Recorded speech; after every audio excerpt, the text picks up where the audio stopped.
Gracie Jiu Jitsu rocks.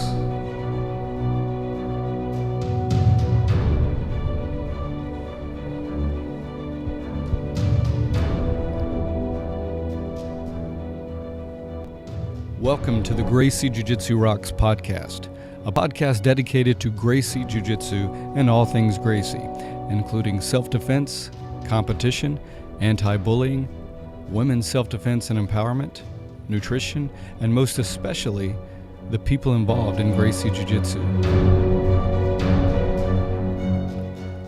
This podcast is for the average Joe. It's for anyone who practices, trains, teaches, or just loves to talk about or hear about Gracie Jiu Jitsu.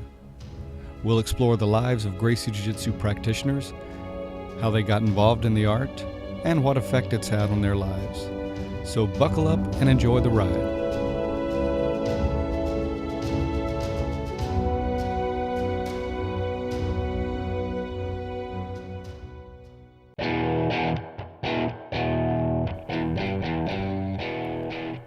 Welcome to episode 102 of the Gracie Jiu Jitsu Rocks podcast.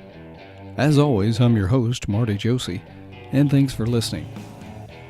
Today my guest is Professor Eduardo Telles. But before we get to that, let's do our quote. And that quote is, BJJ is not about being better than someone else. It's about being better than you used to be. And that is from Anonymous, but I love that quote. All right, Professor Eduardo Telles is a BJJ black belt under Fabio Gurgel and is one of the most creative grapplers in the world. He's known for his unique and innovative style, and he's responsible for inventing the turtle guard as well as the octopus guard. Some of his achievements include World No-Gi Champion, Pan American Champion, Brazilian National Champion, World Silver Medalist, 3 times World Bronze Medalist, and the list goes on and on. Now, I had the distinct pleasure of visiting Eduardo at his academy in San Diego and spending some time with him. I got a private lesson with him as well as being able to sit down and have a conversation with him for this interview. And I just want to share a little bit about that experience. My first impression of Eduardo was that he had a very inviting and relaxed nature about him. Just a really easygoing energy and presence. And this was consistent through the whole time that I was with him. He's just a truly nice person, and it's hard not to want to be around him and spend more time with him. So I really enjoyed not only the incredible technical information during the private and his patience, but also, again, the relaxed nature and just how nice a person he is. Can't say enough about that. In this interview, he discusses a number of things that are very interesting, so I have no doubt you're going to really enjoy this interview. After the interview, make sure you stick around for the Make a Difference, Make an Impact segment. And now, without further ado, let's talk to Eduardo.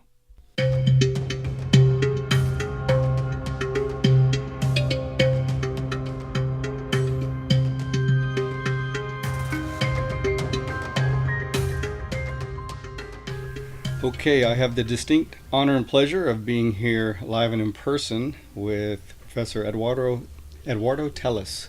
So yes. Thank you for allowing me to be here with you today. Oh, thank you, Marty. Yes, it's great to meet you, man. You too, my friend. It's an honor and great to be at your academy for sure. So, Professor Telles, you're also known as the Turtle Master and owner of 99 Jiu Jitsu, and we'll get into kind of where that name comes from and everything in a moment. But You're a true pioneer in the Jiu Jitsu world as a practitioner, competitor, coach, instructor, and you're one of the most innovative and creative practitioners out there as well, being well known for inventing the turtle guard and the octopus guard. So what makes you so creative? Where does that innovative spirit come from? Yeah, I like to do things a little different, always. I like to find my own way to do things.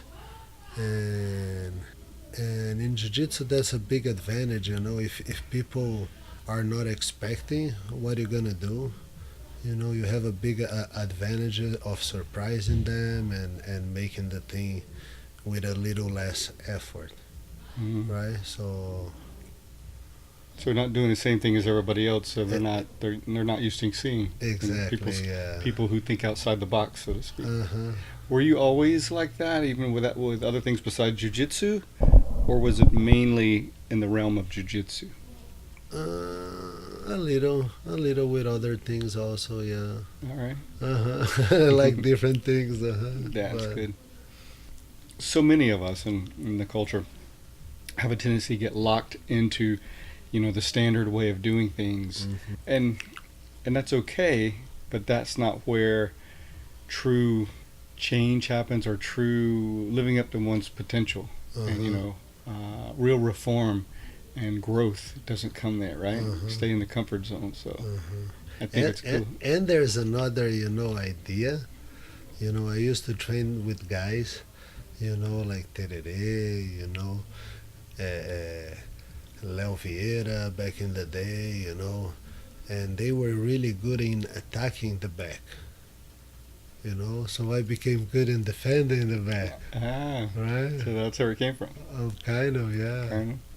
All right, right? awesome. So with situations and challenges, that's where some of the innovation grew out of. Hmm. Absolutely. So take us back how you got started in martial arts. I think you did some karate before getting into jiu-jitsu. Yeah, I did some karate, you know. I remember the movie, I think I get into karate after the movie Bloodsport. Oh yeah, Jean-Claude Right. Van Damme. Uh-huh. Oh yes. Right. So, and then I did karate, I think from 14 until 17, let's say. And then I moved to jiu-jitsu, because I saw the UFC, I saw Royce Gracie, Hmm. like killing everybody, I say, man, this Yeah. thing's really, really works, Yeah. And my father was from Rio, I heard about jiu-jitsu before, and then And I, that did it, huh? You're not alone there. There's so many people. I talked to so many people, and so often people were in one art, and then they saw the UFC, the early uh-huh, UFCs, and they're like, "Wow, I gotta check that out." all right, Yeah, it was so it eye was, a, opening, right? it was, One thing that stood out to me in those UFCs, and I also saw this in sparring when I was in karate. And karate is a great art, nothing against it. But the movement was very different in training or katas or things like that than when you start sparring. It almost didn't look like the same art, right? You got really hmm free flowing, and it looked very different than the kind of rigid robotic moves that people would attack with. And you would see these karate practitioners in the UFC, and it's like that looks very different. Once the intensity's on and you're like free fighting, it looks very different than what the training usually looks like. And that's uh-huh. one thing I saw in the early UFCs. But like I said, nothing against karate. So how long did you do karate, and then what was the switch like when you did go over to jiu-jitsu? Did you take to it immediately, or did it take some time, or?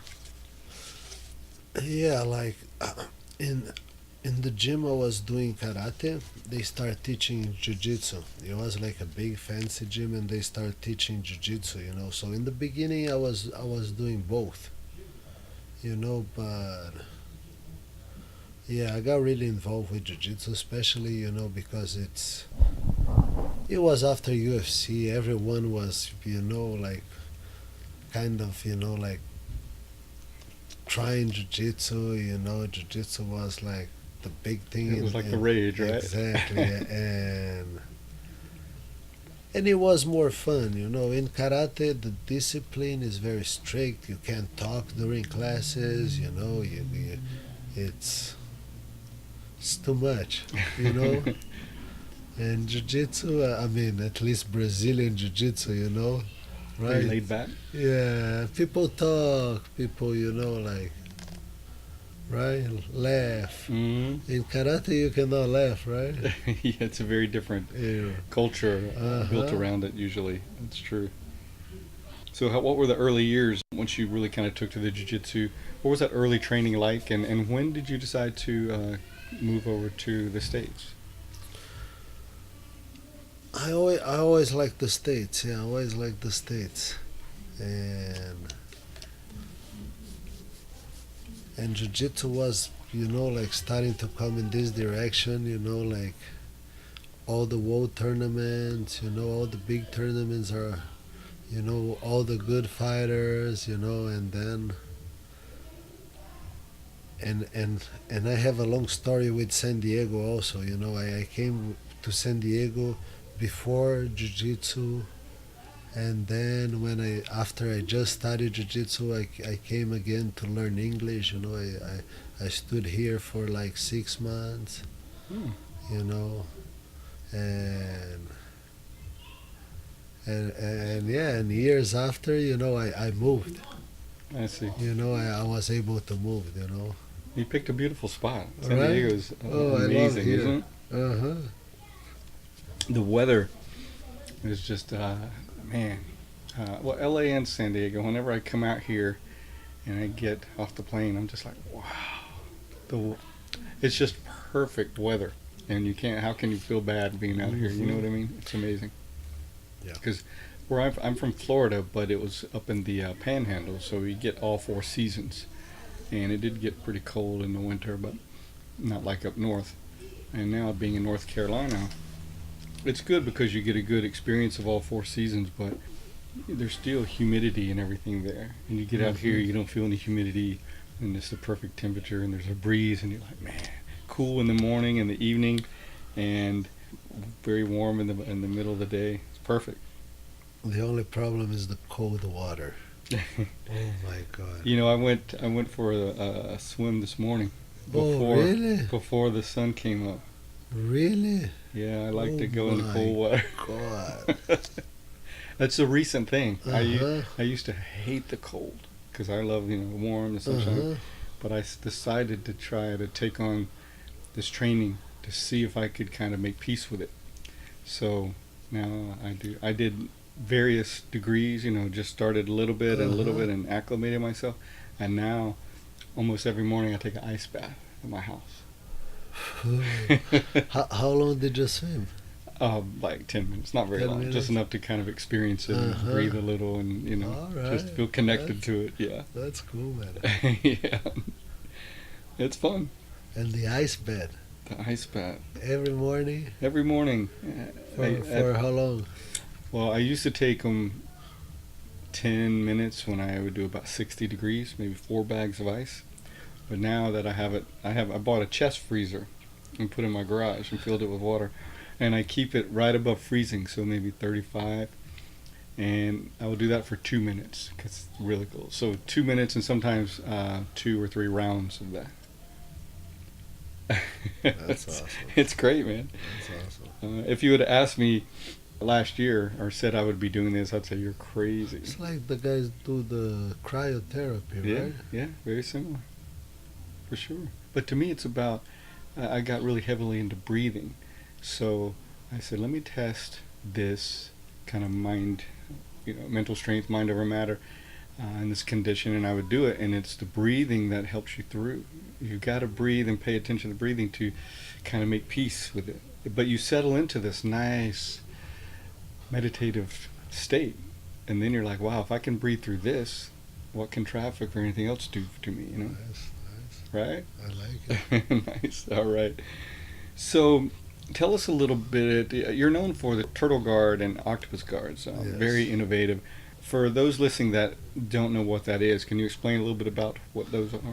Yeah, the turtle guard is the on force position, right? When you go on your knees, on your elbow, Mm-hmm. and you kind of protecting the center of your body, like, and the person is on top of you, and like, I like to hide my neck, otherwise people can choke you, right? So yeah, they start to call me, like the turtle guard. I hide my neck, you Mm-hmm. know, my head, helping with putting my shoulder up, Right. right, and, So for most people say, and don't go to the exposing my thing. back. Yeah, and I Yeah, expose because you're my exposing back. your back. Most people say don't go to your turtle. If you do, just go for a split second. So that's the normal kind of thought around turtle. But you didn't take that approach or don't take that approach and built a whole pretty much system around that. Yeah, Yeah. So how did you do it? Was it I was it feel because you had comfortable right there. you feel comfortable there? I feel Okay. protected right there. All right. Especially, you know, if I go with huge guys, big guys, oh my God. That's where I feel strong, you know, and protected. Yeah. Yeah. Interesting. Well, I'm excited to after this we're gonna play with that a little bit, and I'm excited about that because I end up going to Turtle a lot. Uh-huh. I don't have a lot from there yet, but I go there, so I'm excited to gain more skills from that position, so I can kind Oh, of I'll have be some new glad to show toys. you. All right.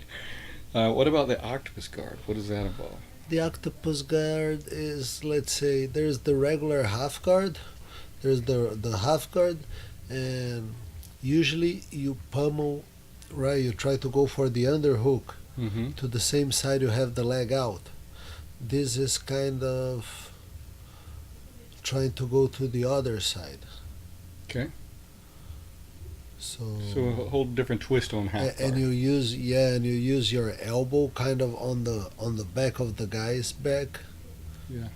you know, to kind of break his posture, Mm-hmm. you know, holding him with your armpit, your elbow. Yeah. So what is it most useful for? Sweeps or other things? Which one? The octopus guard. It's very good to sweep or take the back, Okay. Awesome. right? And turtle guard, what's it most useful for? Oh, like they don't call sweep, cause right. But then yeah, you cannot say it's a guard also, you know, cause they Ah, don't think it's a guard. they being like You the know, it's like the IBJJf. yeah, Yes. BJJF Okay. don't recognize as a guard. So, but it's like a reverse. Okay. You know, you reverse the guy. It's You're very you're good to changing reverse positions the on guy. someone. Yeah, it's good to attack leg locks also. It's good to. There's some submissions, you know, but it's good also. There's positions to take the back. There's submissions like the turtle plata, right? Yeah. Yeah, So that there's. brings up an interesting thought. Because the traditional rule set, they the people involved in that look at it a certain way, right, and interpret the positions a certain way. Have you ever run into trouble in your competitions with not being given, say, the credit you deserved or the points you deserved or you thought you deserved because they don't recognize it as a guard or a sweep or something like that? Have you run into trouble with that at all? Oh yeah, they Yeah. never gave me the points. Yeah, but that's okay. Yeah, it's all right. You know, even if you don't get the points with the inversion, at least then you're at the top position, That's right? right. And then you can work. That's right. So it doesn't matter if you don't get the points. You got to where you wanted to be or Uh-huh. needed to be. Awesome. Let's talk about your competitive career a little bit. Over the years, you've competed successfully at the highest levels. You've placed multiple times in the IBJJF Worlds and then won a no-gi world title. Yes, Excellent. What does it take to be so successful at that level? man, takes a lot. Yeah, Yeah. you gotta train a lot. You gotta have a lot of dedication. Yeah, there's no shortcuts. You know, especially in these days now. You know, I think it's even harder. You know, cause the level, there's more guys trying, right? Yeah, it's in these days it's crazy. You but You rise to the occasion, right? right, yeah, yeah, yeah. What do you think is the hardest part of getting to that level? Is it just the discipline of focus training consistently? Is it mindset? Is it recuperation? What? It's a little bit of everything, you know, but you gotta keep trying, you gotta keep believing, you know, because you're not gonna start winning right away,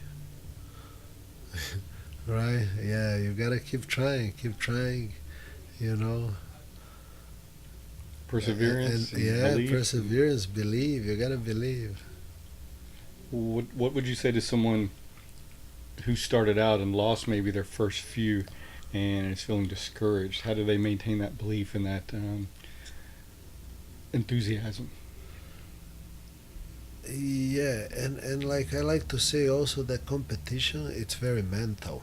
Mm. You know, it's like some people are good at the gym, very good at the gym, and they go to the competition and they don't perform the same way, you know, they get nervous, Mm-hmm. you know, yeah, they freeze. So yeah, they gotta learn how to deal with that, you know.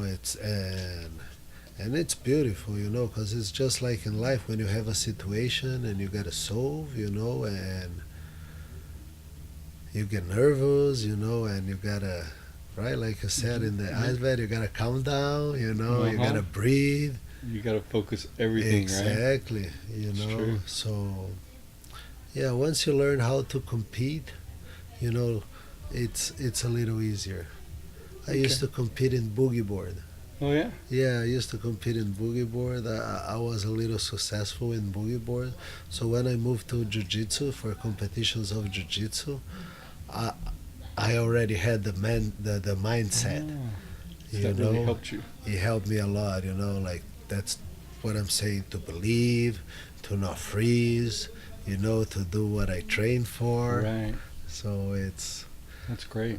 but yeah, it takes a little time. You know, until you. So you gotta yeah, you gotta keep competing Keep until, competing. yeah, All right. until you break the ice. Until you break the ice. Nice. Yeah. All right. What when I ask you about your, all the battles you've had on the mat and the high level competition, are there any that stand out as the most memorable matches for you? Oh, of course, so many. Right. The no-gi Worlds against Felipe Pena was a great match. You know, I did some other battles that I didn't win. You know, I did some battles with Pejapano in the past. You know, I had also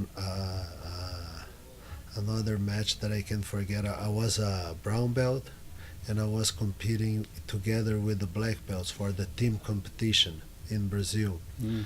You know, and it was the team competition is 5 against 5, and we were going, you know, like in the final against Barra Gracie, and it was 2-2. You know, we won 2 fights and they won 2, so I was the You were the decision deciding fight. fight. Oh, man. Yeah, No pressure there, right? you know, and I got the win. You know, Oh, nice. and yeah, that was, you know, amazing. I think that's why I got my black belt. You know, after that. Yeah. I understand. This was wonderful. Any others that come to mind? Like you said, there's been so many, but any others that come to mind that just stand out? What was your first? What would you consider your first really high level competition and match? If you remember Competition. that one. Like, do you remember the first time you competed in the worlds? I think I was a purple belt. First time I competed at the Worlds. All right. Yeah, and I was able to get silver. Nice. You know, and I think it was like not in my weight division. I think they put me up because I used to fight for Alliance, and they used to have, you know, like a lot of guys for each division. You know, so, but yeah, man. You did it right. Uh-huh. Nice, nice. All right. How has your training changed over the years, and what recommendations do you have for practitioners that are getting older, Like me. like me? Oh, I recommend a lot of stretching, of course, right? A lot of flowing jiu-jitsu, and a lot of tapping. Nice. Absolutely. Right, gotta be humble, guy. No, yeah, You gotta let go of the ego, right? exactly. You Yeah. know, how do you say the time is? I don't know, but I say time submits us all. So, Right? right? Yeah. So you gotta let go of the ego because you're not gonna be the same in physical attributes as you were, Exactly. but you can still be on the mat, growing, learning, having fun, and Play. helping others too, for your whole life, right? Of course, that's Absolutely. the idea exactly. But yeah, lose the ego. You know, tap. Right. Don't hurt yourself. That's the big Honestly, one. yeah, don't Don't hurt wanna be injured. yourself. So you were mentioning before we were the interview, some of the rules or rule sets with the IBJJF you weren't too crazy about. So you want to talk a little more about that? Yeah, like I think that rule, like it started maybe because before it was legal to rip, maybe 10 years ago, Mm-hmm. right? Yeah, around that. It was legal to rip. Heel hooks were never legal in jiu-jitsu, but at least you were, it was legal to rip, what they call rip, in these days. And then I think because of safety, they say, oh, you cannot rip anymore. But for black belts, Mm-hmm.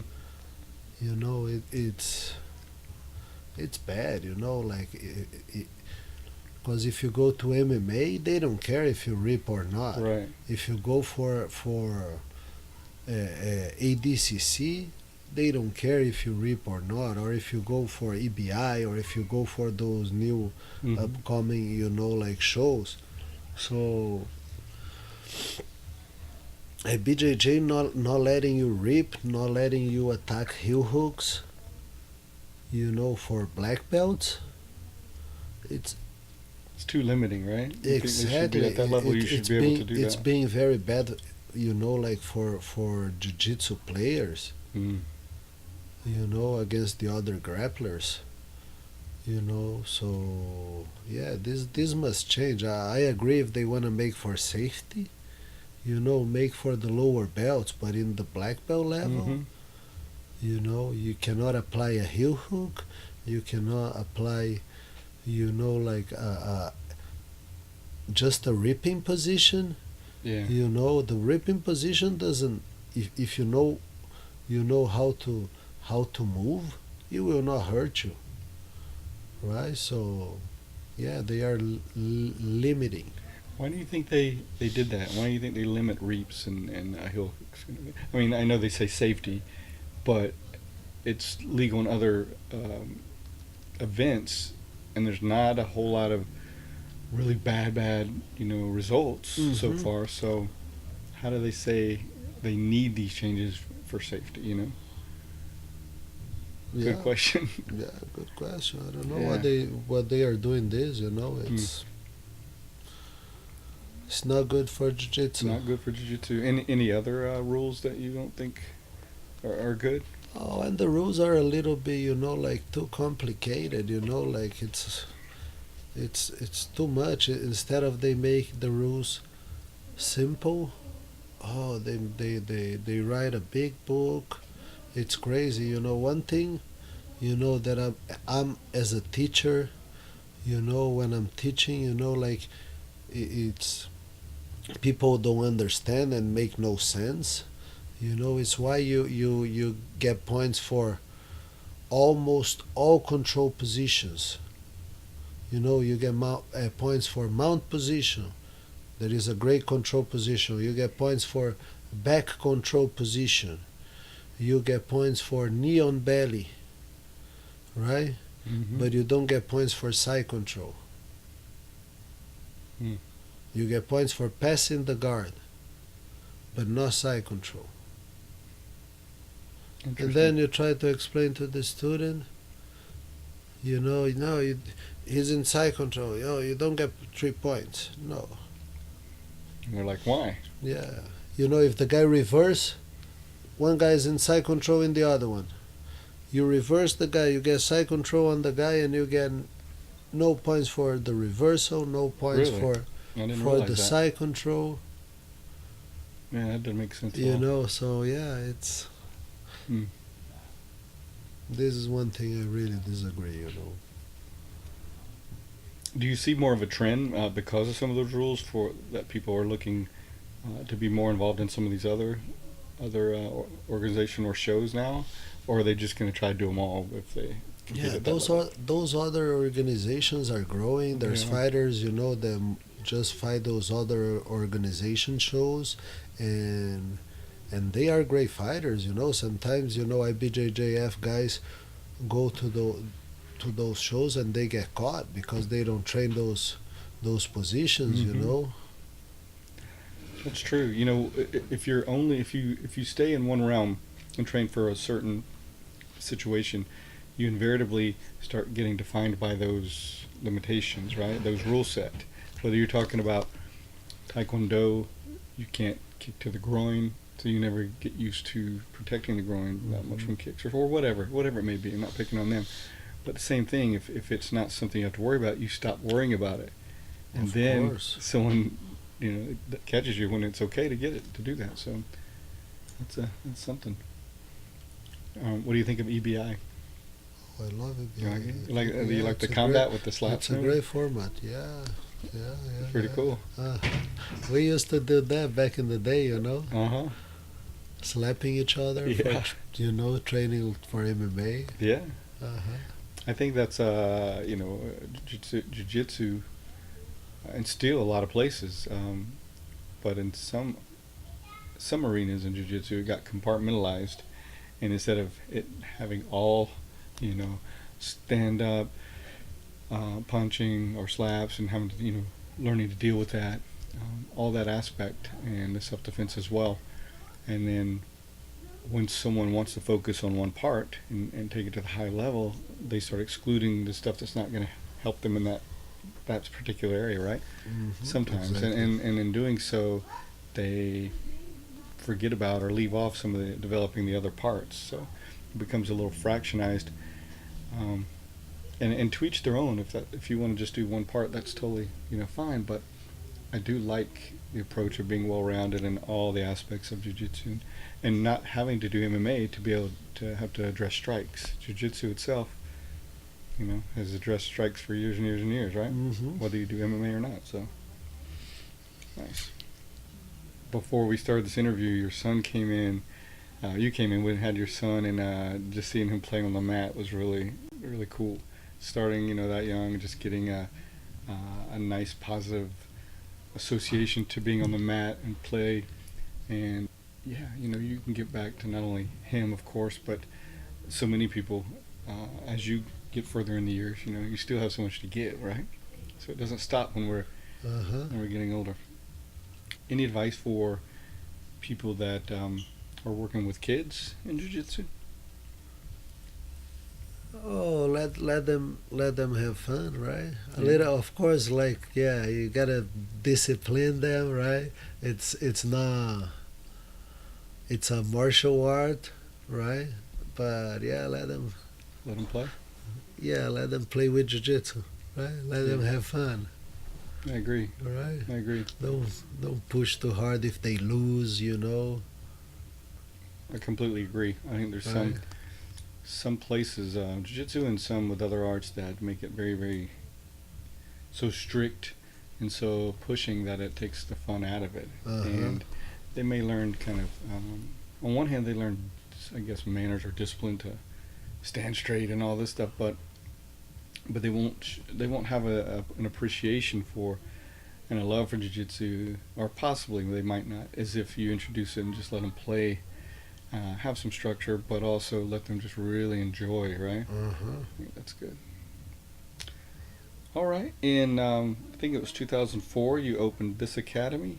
Yeah. And decided to call it 99 Jiu-Jitsu. Yes. So tell us what that name means.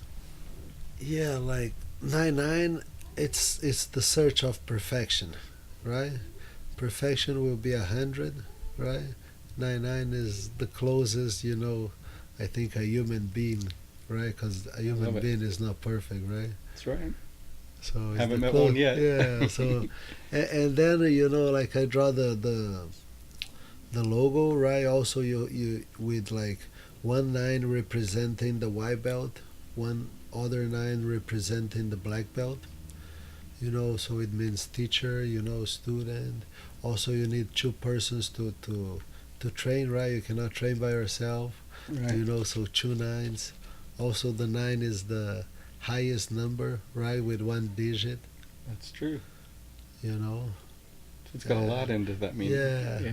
Exactly. I really like that it's, you're trying for perfection, but none of us can be perfect. So it's right under it, and acknowledging that you're trying to go as high as you can without being perfect. So it's really cool. And I went to China also. They say in China that 99 means long life. Oh yeah. Yeah, which is cool also. That's very cool. Right? If someone gets 99 years old, right? He had a long life. Absolutely. Right? So yeah. I'll take that. And keeping with that philosophy, what do you think is most important as far as academy culture? When people come in, what do you stress the most in your culture? Yeah, the atmosphere, of the gym, gotta be a good atmosphere. People gotta be friendly, especially the higher belts, right? They are already scary, right? If they are not friendly, Right. no one will come, no That's one true. will feel comfortable. It's true. All right.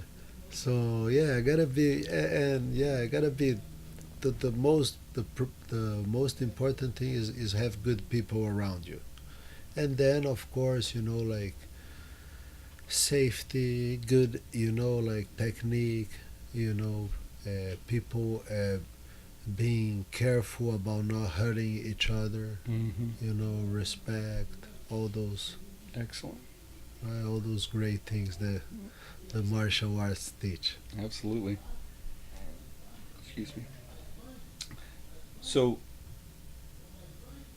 you mentioned boogie boarding. Do you still do that? And what other hobbies do you have, if any, when you're not on the mat doing jiu-jitsu?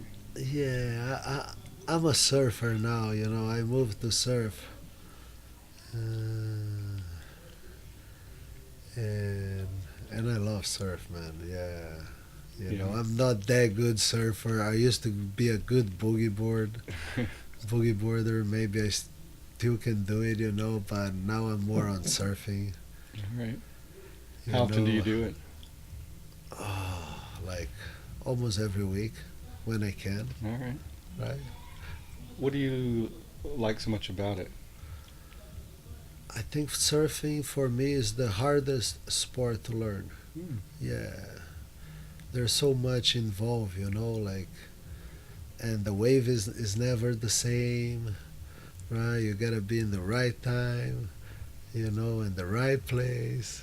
Right. You gotta pedal right. You gotta have good balance. You gotta know where to step in the board. And I used to like to go in the ocean at night, and after that I was like, oh no. Oh, you did it this morning. I did this morning. Right? It was dark, so yeah, I've kind of God. gotten away from it. But I know for a long time after that, I was like, I'm not going. And here, right? I didn't realize. Someone asked me a while ago, and I told them by text. Someone said, weren't you afraid of the sharks? I was like, oh, I didn't even think about the sharks. Man. But they're out here, right? Of course. Yeah. That's crazy. Where did you go? Ocean Beach. Ocean Beach. If I would have known about it, I might not have gone in. But anyway, I made it out. That's good. So, Eduardo, who's had the biggest impact on your life, either professionally or personally? Oh, so many people. Right, my mother, my father, of course, right, my family, a big impact. Talking about Jiu-Jitsu, Royce Gracie, for sure, right, Fábio Gurgel, Fernando Tererê, Awesome people. Yeah. Tell us a little more about So your. many guys. Yeah, Muhammad Ali. I love Oh Muhammad yeah, Ali. Oh, I'm a big fan of Muhammad Ali. yeah. There was no one like him during Right? that time for Oh, sure. yeah. He came along and was like It's stirred up everything, right? You talk it, about it not wasn't doing it it just wasn't like. my time, you know. It wasn't my time. I was a little more Tyson time, Uh huh. but yeah, I love Ali. But you talk about thinking outside the box and not being just like everybody else, right? You Uh, definitely stood out and was different. I noticed you had a picture of Bruce Lee as you well. see, yeah. Yeah, big influence there too. Uh huh. Yeah, he was another one that was very innovative Right. and found his own path, Uh right? huh. And they not just as martial artists, but like right fighting for a big cause, you know, Mm-hmm. which is That's true. right, which is beautiful. You get the sense that no matter what they were into, whether it was this martial art or if it even wasn't a martial art, that what they were about and their essence transcended that and was going to make a Uh-huh. huge impact no matter what, Exactly. right? So Yeah, special people. yeah, it's beautiful. So you mentioned your family. You want to tell us a little more about your family? Oh, like yeah, Do they all train? yeah. No, kind of, kind of. No, not my father. No. No, not my father. I was the first starting, you know, All right. with the martial art things, and now yeah, I have a uh, 19 years old boy. He trains with me. He helps Oh, me nice. in the gym with the kids. He's a blue belt, tough blue belt. Excellent. And I have a daughter, 20 years old, you know, and she's gonna be moving here soon, you know, in the end of the year also. She wants to stay in LA, you know. She's a dancer, you Nice. know. She wanna, yeah, Very nice. right. All right. And, What kind of man was your father? you know, I have the little one, right? That is there Yeah. playing in the mat, yeah, the 2 years old. My father, my father was a workaholic guy. Yeah. Yeah, he worked too much. What about your mother? My mother is more, she's more a family, you know. She always took care of us, you know. She never like let us go. She was always by trying to be our, you know, by our side. I was always trying to escape, you know. Nice. Like, come on, mom, let me go, let me stay with you, right? Right. Let me go by myself. Mm-hmm. And what about your wife? What's she like, and how did you guys meet?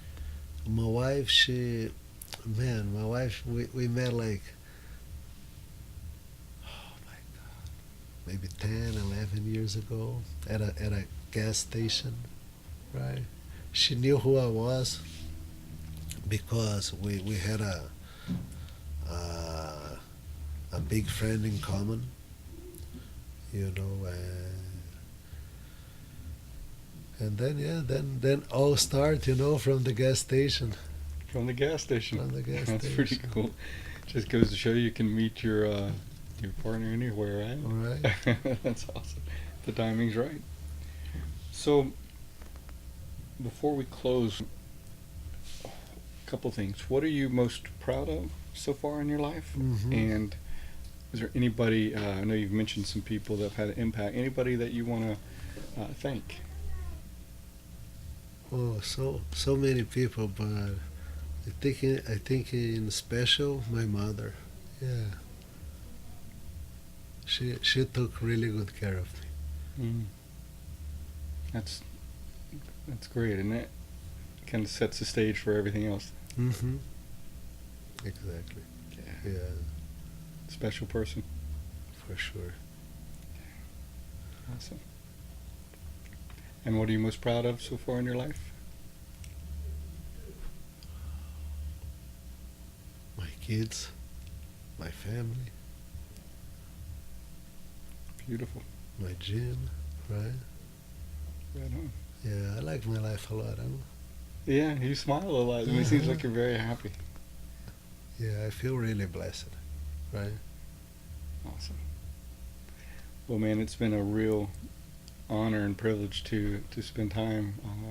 Get to know you better, and letting my listeners get to know you better. So thank you so much for sharing more about your life Thank you, and man. who you are and your insights and your All right. wisdom. I appreciate Cool, it very cool, much. cool. All right, man. Thank you. I wish you a long, healthy, happy life. Thank you so much, man. Thanks. Cool, Marty. All right. Really enjoyed the conversation and spending time with Professor Eduardo. Again, I can't say enough about what just a nice person he is, and we had such a laid back and chill conversation and time together. So really enjoyed that immensely. So if you ever get a chance to train with him, I highly encourage you do so for sure. Okay, before we move on to the Make a Difference, Make an Impact segment, I want to remind you that the Breathing for BJJ online video program is now available for pre-sale, and you can save up to 25% if you go ahead and pre-order it. If you're not aware of the program, it's basically an online video program that teaches you how to exercise and develop your breathing muscles and develop your breathing capacity and take it to a whole new level. And this translates to the mat for sure, and your experience on the mat, how you perform, but also how you feel about doing jiu-jitsu. The program consists of 30 days with a new video every day with exercises, techniques, and strategies to, again, improve your overall ability to increase your functional capacity to breathe. And I really put a lot into this program. I've been working on it for over a year, and so far I've gotten really great feedback. It not only features me, but cameo appearances from world-class jiu-jitsu practitioners such as Henry Akins, Mike Bidwell, Coach Greg Nelson, and Salo Ribeiro. So I'll put a link into the show notes, so go ahead and check it out. Go over and read about it. Go to the website, check it out, and I really hope you take advantage of the special that's going on right now. All right, next up is the Make a Difference, Make an Impact segment.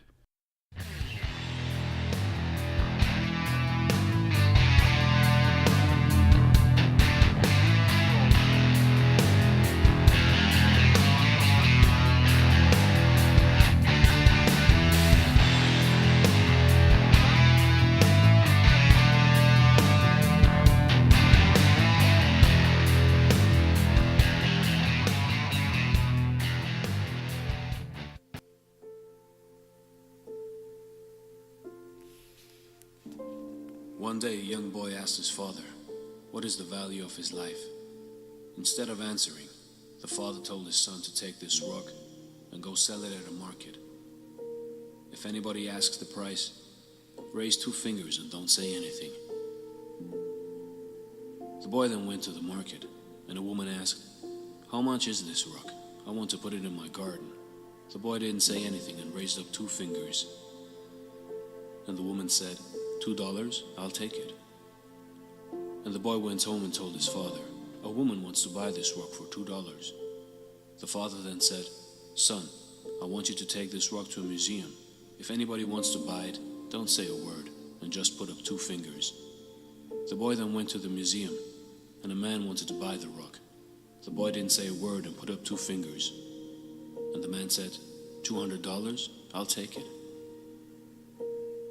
The boy was shocked and went running home. "Father, a man wants to buy this rock for $200.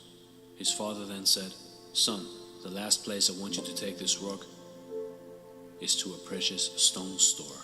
Show it to the owner and don't say a word.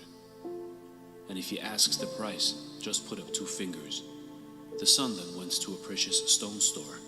He showed the rock to the owner. "Where did you find this stone? It is one of the most rarest stones in the world. I must have it. How much would you sell it for?" The boy put up 2 fingers, and the man said, "I'll take it for $200,000. The boy, not knowing what to say, ran home to his father. "Father, there's a man that wants to buy the rock for $200,000. His father then said, "Son, do you know the value of your life now?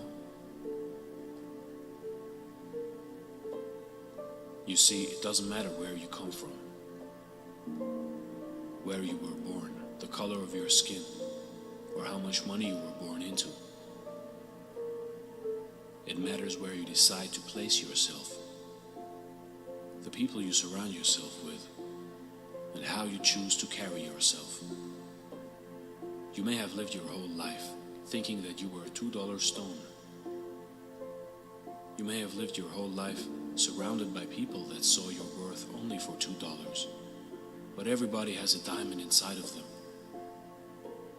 And we can choose to surround ourselves with people that see our value and see the diamond inside of us. We can choose to put ourselves in a market or put ourselves in a precious stone store. And you can also choose to see the value in other people. You can help other people see the diamond inside of them. Choose the people you surround yourself with wisely. That can make all the difference in your life.